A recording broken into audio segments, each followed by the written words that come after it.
313. Join now. The Motor City. Join now. Can't nothing stop me. Join now. I love my city. Join now. Welcome to the episode Middle Ground with JLE, where we treat you like family. That's the theme song, Detroit Love, off my first album, the JLE Experience, on music copyright and music on Facebook. In this season 14, have another amazing guest for you. We have the president owner of Kata Solution, L.L.C, and EOS Worldwide Professional EOS Implementer, Bryan Little. Welcome to the show, sir. Hey, thanks, Jeff. Great to be here. Appreciate it. And I appreciate you for doing it. Yeah. First question, what led you to this path?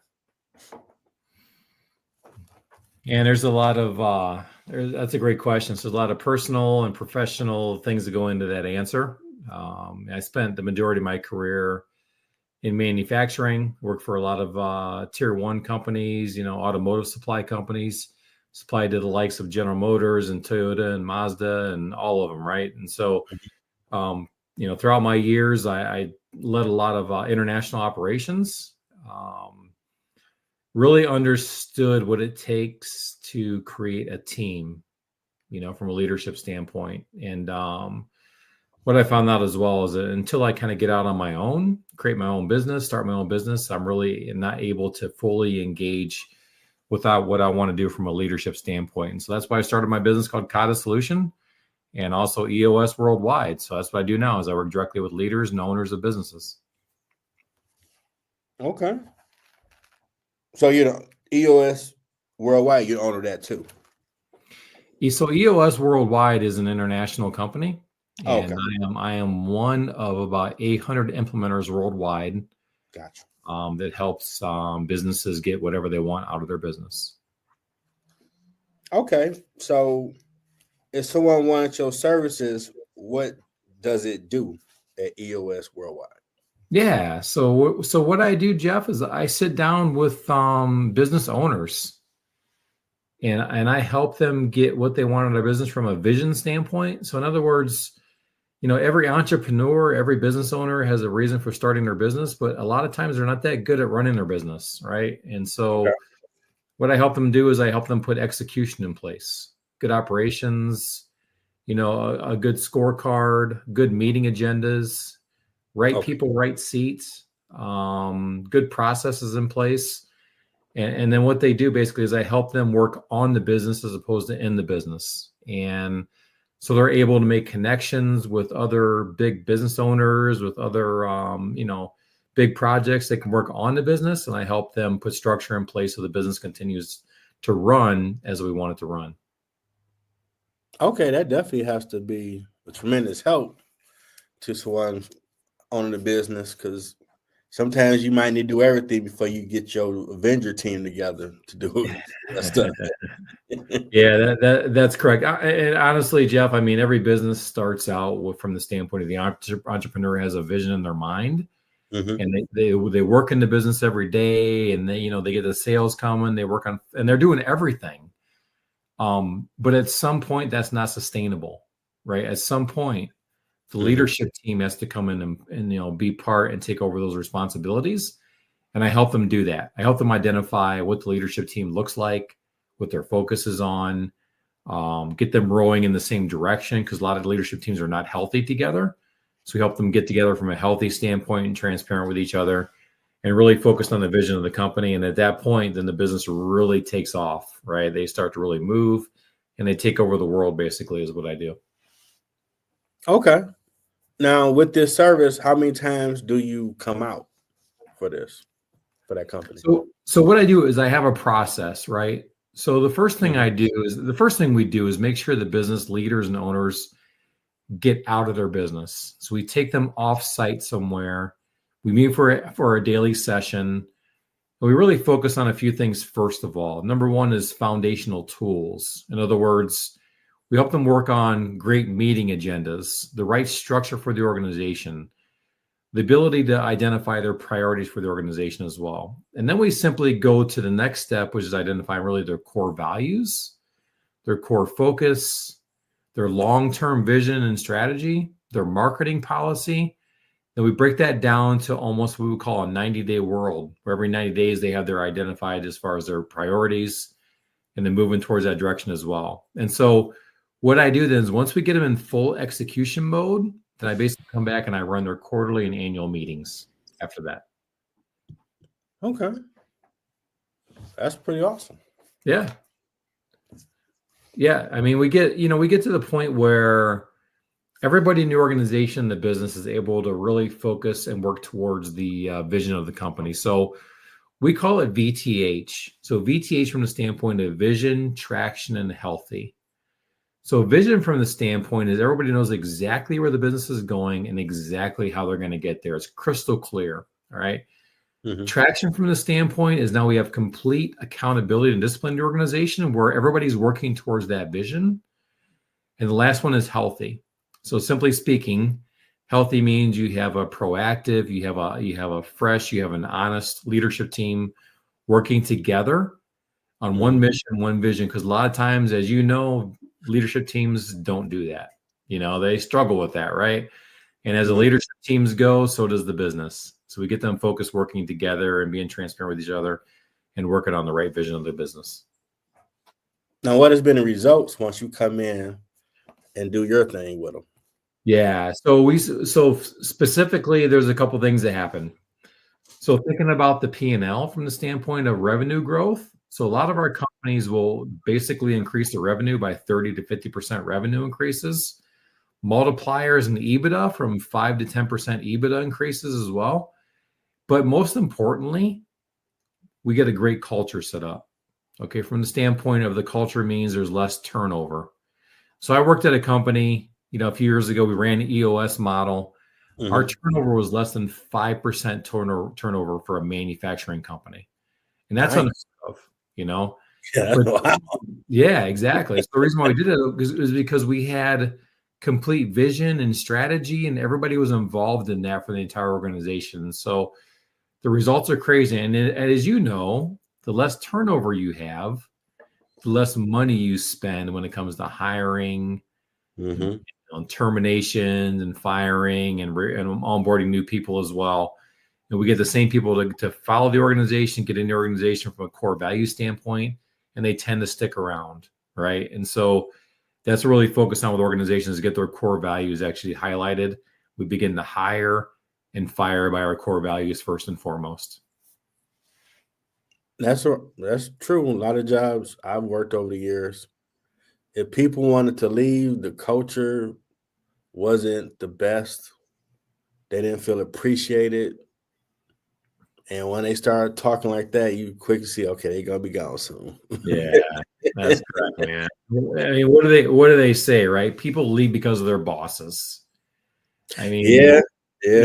I mean, that's exactly the case. Employees will leave maybe because of a little more money, but a little more money can be satisfied if you're in a good culture, and if you're being taken care of. And if you're being challenged, right, in your job, so you want to do more. And so that tends to keep the turnover down with that situation. And then the problem with businesses is they have such high turnover and they can't hire the people they need to hire. Is that just creates so much inefficiencies in the business, right?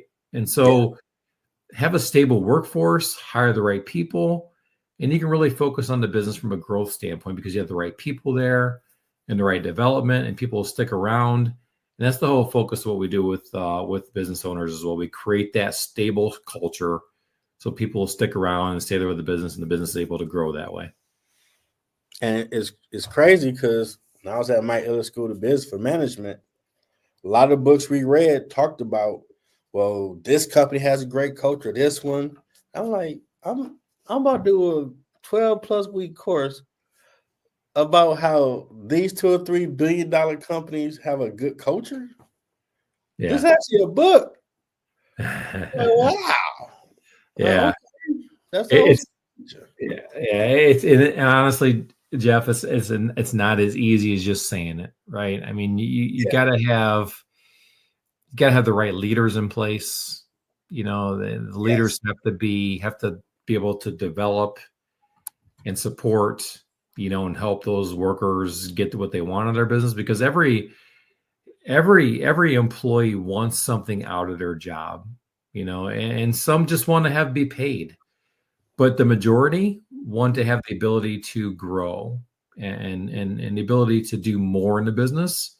And leaders should recognize that. And if you recognize that and so provide that support structure, then those people will stay and they'll be committed to that company, you know. And at the end of the day, less turnover, less cost, and the business will thrive. You get everybody rowing in the same direction.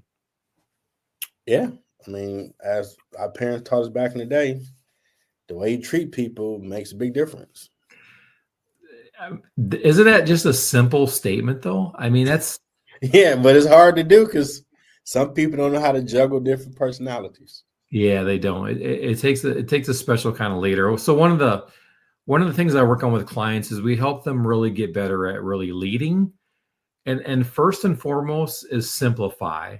So in other words, in businesses, it's so complex, right? The more employees you hire, the more complex it is for a business. Mm-hmm. So as a leader, if you focus on trying to simplify for them on a daily basis, as far as what we need from you from a job standpoint, that helps create additional culture as well, right? From the standpoint of, okay, we're so complex, we got so much going on, but my job as a leader, I'm going to simplify for you what I want from you from a daily basis, what I want from you from your job. And if you're able to do that from a simplification standpoint, those employees, again, will be more happy, more satisfied, and again, will stay with the company. So, but that's up to the leaders to do that, to develop that skill, right? And that's a hard thing to do, but if they do that, they'll be much more satisfied in the long run. That's true. Now, what led you to start Kata Solution LLC? So Kata Solution for me. So first of all, Kata is a Japanese word, by the way. Okay, so it's a word used in martial arts and karate specifically. And what Kata is, it's repetitive motion, repeat process, repeat practices on a certain motion in karate. Okay, so Kata, Toyota used the word kata from the standpoint of kata problem solving and kata coaching. So what you do is you get your frontline workers really good at solving their problems they deal with every day in the workplace. So you teach them from the standpoint of, okay, we're going to identify the problem, we're going to identify where we need to be, how we're going to get there, and then the coaching comes into play as far as helping them support that. So my business is all about that. Kata Solution is about frontline workers, manufacturing environment, to help our frontline workers, our middle management leaders, to help improve their day-to-day operations. So I started a business called Kata Solution. And what I do is I help business owners through training, through support, to go into their business and identify gaps in their business, waste in their process. And I train the frontline leaders and the managers how to problem solve, how to identify issues, and close that gap to make their job better every day. Now that's a skill within itself. It is, but you know what? I absolutely love it, man. I've been, you know, I've been in leadership now for over 30 years, mostly in manufacturing, and I love to get the frontline workers, the people making the product, involved in improving their day-to-day jobs, right? I love to see the expression on their faces. I love to see their responses from that, but they need the support to do that. And that's what Kata Solution does. It helps them with the proper tools and behaviors to actually make that happen on a day-to-day basis. Now, what's one problem in your 30-year experience that you notice all companies seem to come across? So one big problem that I think from what I recognize over the years is really the ability to achieve your production results what I mean by that basically is I measure production results really on three things. One is quality. Another one is operational efficiency. So how long it takes to basically produce the product. And the other one really is the ability to continue to make your processes move, okay, or run. And as long as you achieve that, you'll have success, okay? If you don't have success, like for example, if you have bad quality product, you potentially can shut down your customer, right? You potentially can shut down your own production facilities because you've sent bad quality product to them. Now all of a sudden you got to shut down, you got to contain product, you got to sort product. That's a lot of money wrapped up whenever you shut down a major client like that, right? So from the standpoint of keeping product running, good quality product, making sure you're meeting your efficiencies, that's been one of the challenges. Always it impacts every manufacturer in the world, because manufacturers, they don't just quote extra capacity. They're very slim in their capacity, very, very slim on their margins. And so the ability to make sure they are on high efficiencies, good quality, good customer satisfaction is so critical for them to be able to be profitable as well. Now, has tariffs put a big strain on the manufacturing industry of late? Yeah, tariffs have been a challenge, right? I mean, from the standpoint of increases of 20 to 25%, product costs. And typically what happens, unfortunately, is that just gets passed on to the end user, and you and I, we ended up paying more in costs for food or costs for cars or costs for whatever it is, because we just pass that on. The whole tariff situation, I mean, from my personal viewpoint, it makes sense, because the whole goal is to bring jobs back to the U.S., get U.S. workers employed, get them making products, by driving tariff costs up for other countries. I appreciate that. That's something we should do. We need jobs here in the U.S. We need U.S. workers to be making the product, supplying to the end customers. We definitely need that to happen. That's kind of gone by the wayside in the past. We need it to happen. But at the same time, there's got to be a balance, Jeff. There's got to be, it's not so easy just to say that, hey, man, U.S. workers are going to start doing that, right? I mean, there's got to be a balance to get them to that point. And so True. There needs to be some development. And that's where actually Kata Solution can help those businesses, those workers get to that point as well.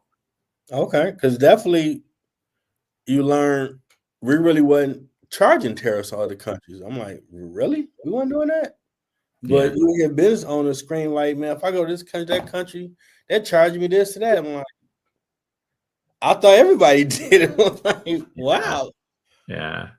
It kind of gets to be a game at the end of the day, right? I mean, I'm going to charge you more. You're going to charge me more. And then you pretty much lose the focus of why you're doing it.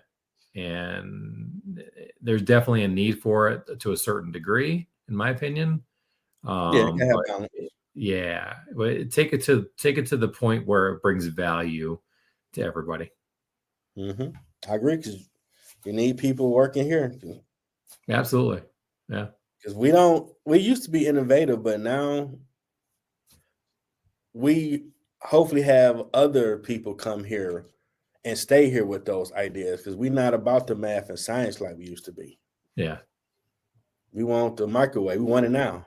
You got to make it before you get it right now. So. Yeah, you're right. We're in a want it now atmosphere, like you just said, and let's be a little patient, right? I mean, I'm 56 years old, and it's like I can remember back in my younger days.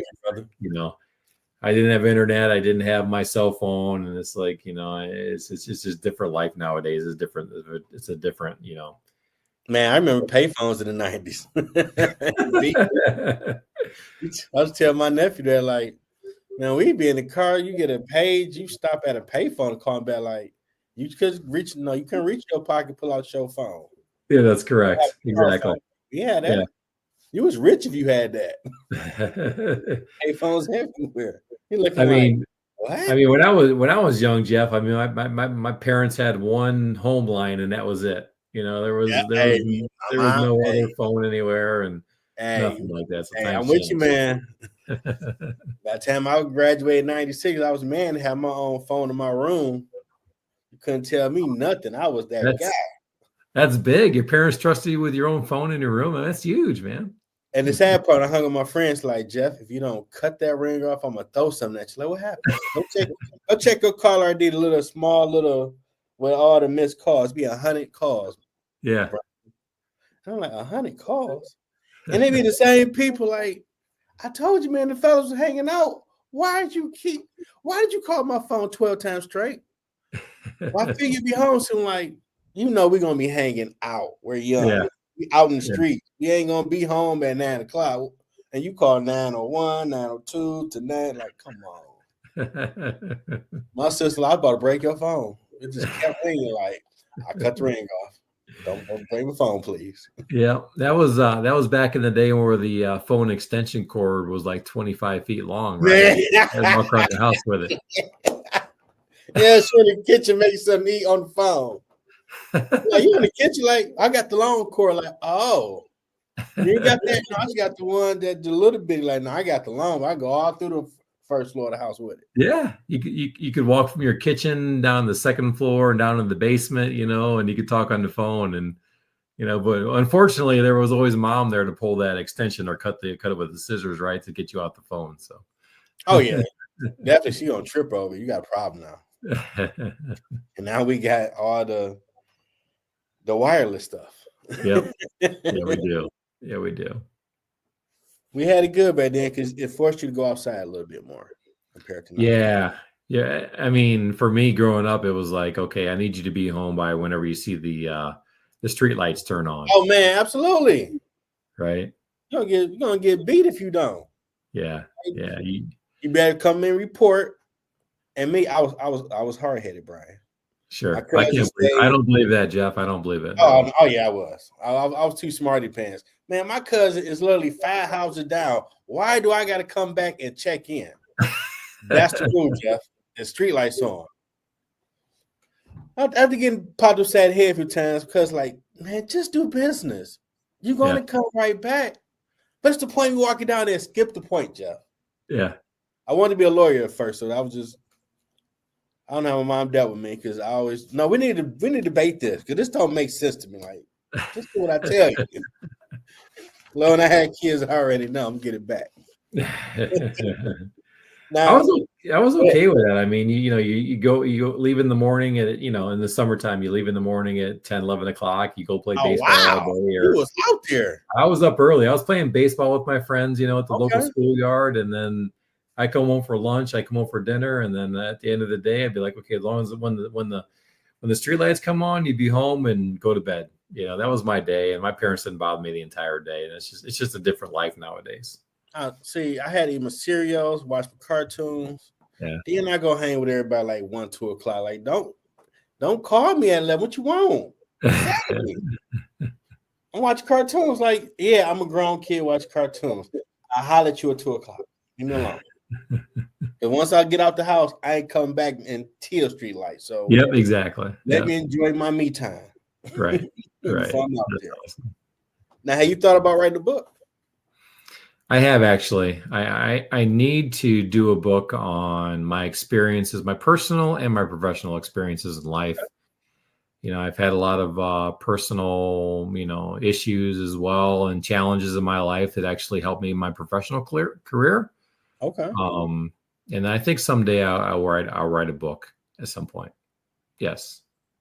That sounds like 2 books. That'd be awesome books to read. It could be. It could be 2 books, but I think they're together. I mean, I've learned a lot from a personal standpoint that helps me in my professional career and vice versa as well. It really does. So, yeah. When I write my first book, Jeff, you'll be the first one to get a copy. How's that sound? Oh, you got to come on the show and talk about it. Yeah, man. I'll do that. Got to do all the bells and whistles for you, man. Because writing a book, it's a different experience. Yes. You wrote a book, right? Yeah, I wrote 5 now. Nice. The latest one is a political thriller, which people got to check out, Order of 12th Intellect. Okay. I'll tell you now, the villain Lord Radness III, yes, I watched 80s cartoons and 90s with the villains and the soap opera villains at NBC. So, yes, that is some of my personality in that character. Right. He wild, man. He's about his mission. He don't care. So I'm pretty sure people read it like, Jeff wrote this. This what he be on? Like, hey man, we had great villains coming up as kids. What you want from me? Yeah, sure. It's gonna be a movie at some point. It's a great story. Is it gonna be a movie? That's nice. Oh yeah, I'm speaking that. That's because it's a political thriller with action. It got to be a movie. Yeah. Or Gotcha. TV show, or both. It got to be it. Now, we reached the point where you can market what you got going on and coming up. Floor is yours. Yeah, I appreciate that. I mean, for me, it goes along with what we just talked about, which is I have a personal passion to help leaderships out, help business owners out, because I know I've been there, done that. I know what business owners can have from a frustration standpoint. Mm-hmm. And truly, every entrepreneur gets into the business because they have a passion for something, right? They want to do something with their life. They want to be able to work on their own. They want to be able to create something. And for entrepreneurs, we call them visionaries. So visionaries from the standpoint of they're really good at that from the standpoint of what they want to do, but they're not that good at help them run their business. And that's what I help them with. I help them get what they want out of the business, right? And from the standpoint of execution standpoint. And so if there's any visionaries out there, any entrepreneurs that want a little bit of help with their business and how to grow it, potentially to sell it, to move it forward, to create more revenue, I can help them with that. Okay, I believe you can. Yeah. Because I know we've had business meetings about what you do. I was fascinated, like, he got to be a guest because I don't know if anybody heard about this. This got to be brought to the world. Yeah, so the EOS system, this is a little bit of history on that. The entrepreneurial operating system was created by an entrepreneur called Gino Wickman, and Gino's from Detroit. And he basically put together an operating system focused on strengthening the 60 components of a business. They put down some simple tools together, some comprehensive proven tools to help businesses get what they want out of their business. And then since then, 300,000 organizations run on the EOS tools, and there's about 800 implementers like myself that help businesses worldwide, to help owners get what they want out of their business. So yeah, that's amazing. Because yep, in conversation, I come across people. They will ask like, "Well, what made you step out there and do the stuff you're doing now?" Like, I mean, I was a Tupac fan. He always say, "At least you tried for it." So yeah. You're going to always wonder what it could be, or at least try, fail, learn from that, try again and see what happens. Yeah, that's right. Yeah. That's how you got all the people that have done awesome stuff now. I'm going to go out there. I'm pretty sure people told them, man, it ain't going to work. Like, well, I'll fall into the flow then. Yeah. But I'm going to get out there and see what happens. Instead of just wondering, then you 80 years old, like, man, I should have tried it. Yeah. Correct. Too late now. Well, you still healthy at 80, you can still try, but you missed a lot of years where you could have figured it out and been going. Yeah, correct. Most entrepreneurs, most business owners learn from their dumpster fires, unfortunately. And they from their challenges, and they learn from those things, and there's nothing wrong with that. But it doesn't have to be that way either. There is a comprehensive system. The EOS can help business owners get success out of their business, and they don't have to learn the hard way. So, yeah. And that makes it even easier for someone watching to try. Yep, exactly. Try it, man. What do you got to lose? I mean, be your own boss, right? Go out and try something new and experiment and do what you. So there's a concept we call, it's called the hedgehog concept. Basically, it's what you love to do. It's what you're really good at and what your economic engine is, basically what you make the most money at. Try to find that core focus in that hedgehog concept and go for it. Try it. Make some money. And if you fail, get yourself back up again and try it again. Try more, because your failures help you understand what not to do the next time around. And if you never try, you never understand those failures, right? And so At the end of the day, you'll never get to that point, but you got to try it. And it's okay to fail. But at the same time, you'll gain success from that understanding. And the next time around, you'll get better. And the people you'll meet along the way. Yeah, there you go. Exactly. Now, what has been your biggest challenge on your journey? So my biggest challenge for me, Jeff, is really just getting to talk to business owners. So here's my theory, right? So business owners, they've created a business, they've had success, and they believe what they've done has been the best thing to do. Okay. So to talk to somebody like me, where they consider me a consultant, it's like, I don't need your help, right? I've been successful on my own, but we teach a concept called hitting the ceiling, and hitting the ceiling means every business gets to the point where they get stuck, and there's nothing wrong with that. Mm-hmm. And what the EOS system does, it helps business owners break through that ceiling and get to the next level. And so the challenge has been getting to talk to business owners about that. And I appreciate that. And so from the standpoint of, I continue to, just talk to anybody I can, talk to business owners. And because at some point, they're going to get somebody to talk with you about how they can successfully move their business forward through that ceiling. Okay. Yeah. Now, in your words, what has been your impact in the community? So my impact in the community, so everything I do is from the standpoint of trying to help. Okay. So one of my core values is help first, right? Okay. And whatever that means to the community. I'll do workshops, I'll do events to help leaders, business owners understand how to run their business business better from a free standpoint. Okay. And so I really try to, help with the community from that standpoint. I've done some things in the past too. Personally, I've tried to develop young, kids into tennis players and things like that as well. And that's always been a passion of mine too. But just trying to provide opportunities for anybody really to get better in their life and have new opportunities as well. Okay. How was it playing tennis in college? I played college tennis at the age of 39 and 40, right? So I played for a Division II school, University of Findlay. And when I grew up, I always wanted to play a sport. Jeff, I wanted to play football, man. I'm 6'4". I'm 230 pounds. I wanted to play football, and I never had the chance to do that. Okay. And so later on in my career, my life, I went back to school and got my undergrad degree. And I played a little bit of tennis as well. And so I knew the coach, and he's like, "Why don't you come play for us?" I'm like, "I can't play. I'm 40 years old. I can't play college tennis."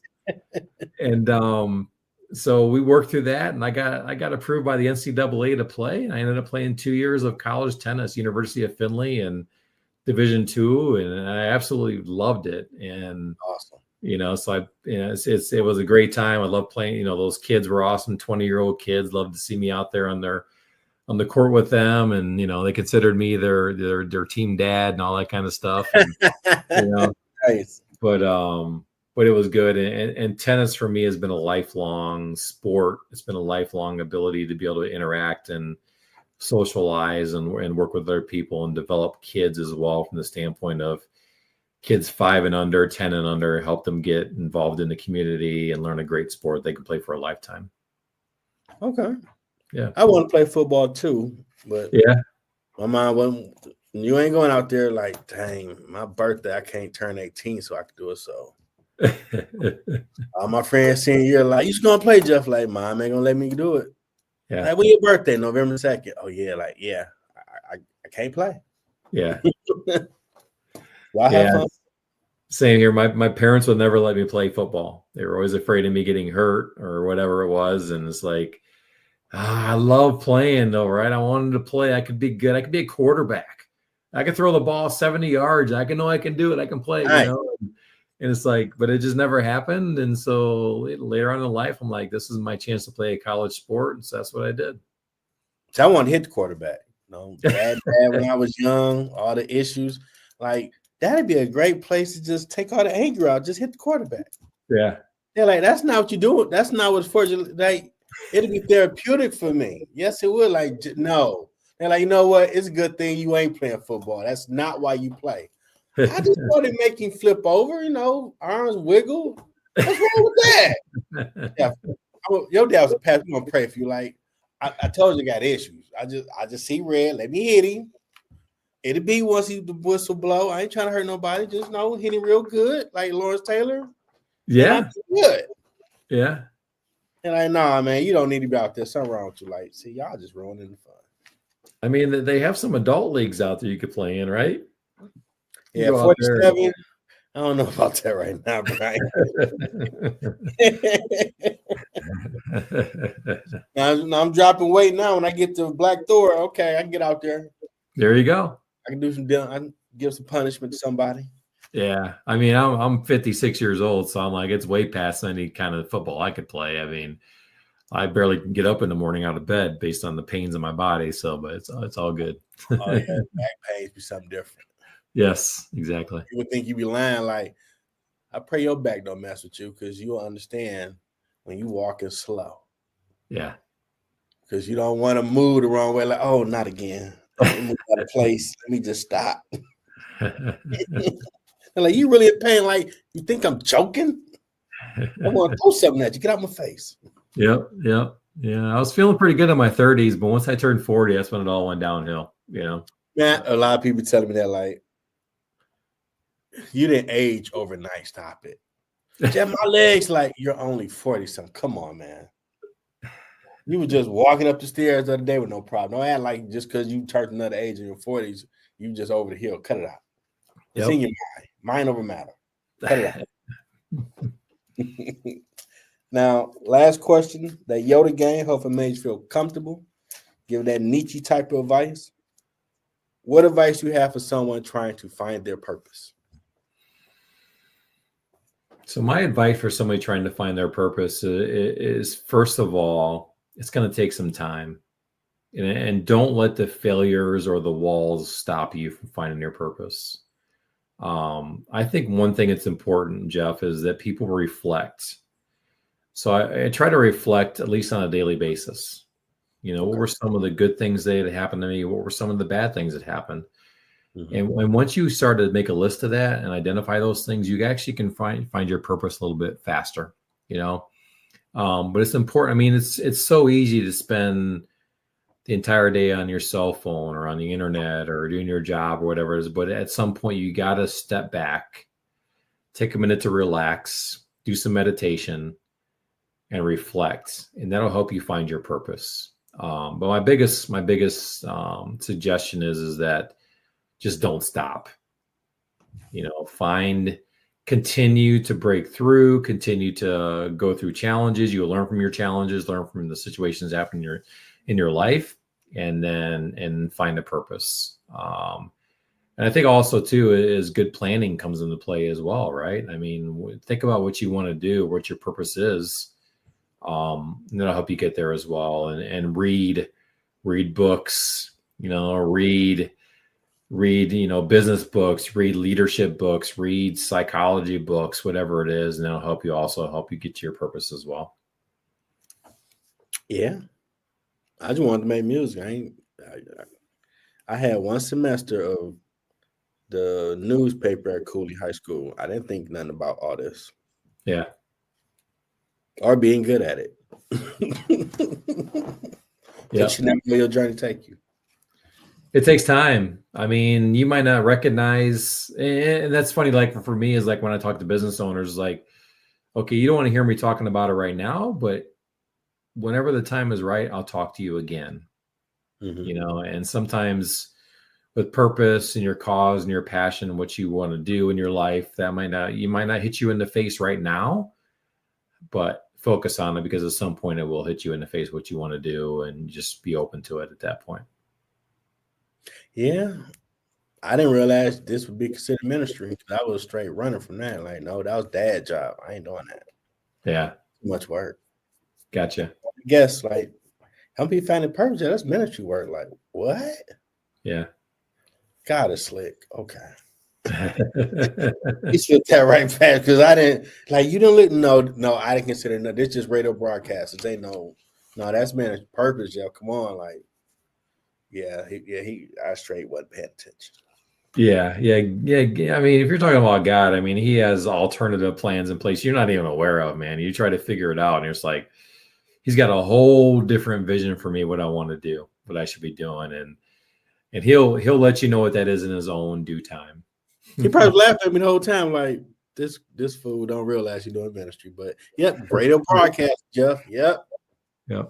He don't realize it. One day he will. That's correct. Now, this being your first time in Middle Ground, how was the experience for you? It was awesome, man. I appreciate the time. You know, for me, it's like I always try. I just love to talk about, you know, leadership and entrepreneurs and owning businesses. And so I thank you for letting me do this. I appreciate it, and I'd love to come back again someday. Absolutely, I appreciate you sharing your story because someone out here might want to be in the lane of what you're doing or something close to it. And now they know your story, like, well, he did it. So what's your excuse now? There you go. Exactly. So that's the first thing. Ain't nobody like, no, I got 300 episodes. Someone doing what you're talking about. Somebody's doing it, so I can do it, you know? Exactly. Because I've been there myself over the years. Nah, man. Well, what about this? Like, dang, I can't. When them excuses start leaving, like, yeah, you're right. You got to try it now. Like, yeah. You might like it. Yep. And you got to keep pushing, right, Jeff? You just can't give up, man. You got to keep pushing forward and getting through the wall, obstacles, and got to continue on. What else are you going to do in life? Yeah, the journey ain't never done yet. And even wherever you are in it, it's all adding up. Yep. When you get there, you're going to have that aha moment like, so that's why I had went through all of that crap. Because I'm going to deal with this new type of crap, but I got the right protection, so I know how to deal with it. Yeah, exactly. Yeah. But when you're dealing with crap, you don't think that way. You're like, man, oh my goodness, when is on end? Where's the good times? Yeah. But you got to pay the price. Yes, that's for sure. You know. Well, I want to thank President, owner of Kata Solution, L.L.C., and EOS Worldwide Professional EOS Implementer, Bryan Little, for sharing the story and that book to come down the road. It's been pretty awesome hearing your story. Check it out on the YouTube channel. Go like, subscribe it. A lot of great stories because I never thought about being on camera. But stuff evolves. And it's not bad. So hope everybody enjoy the rest of their day. The reruns tomorrow. Do the sports show another hour. Y'all have a great weekend, everybody. Thanks for tuning in to Middle Ground with JLE. Hope you enjoyed the show. If you want to buy my products, go to Amazon.com for my books or my music. Like, subscribe to my YouTube channel, Middle Ground with JLE. And more to come. See you next time.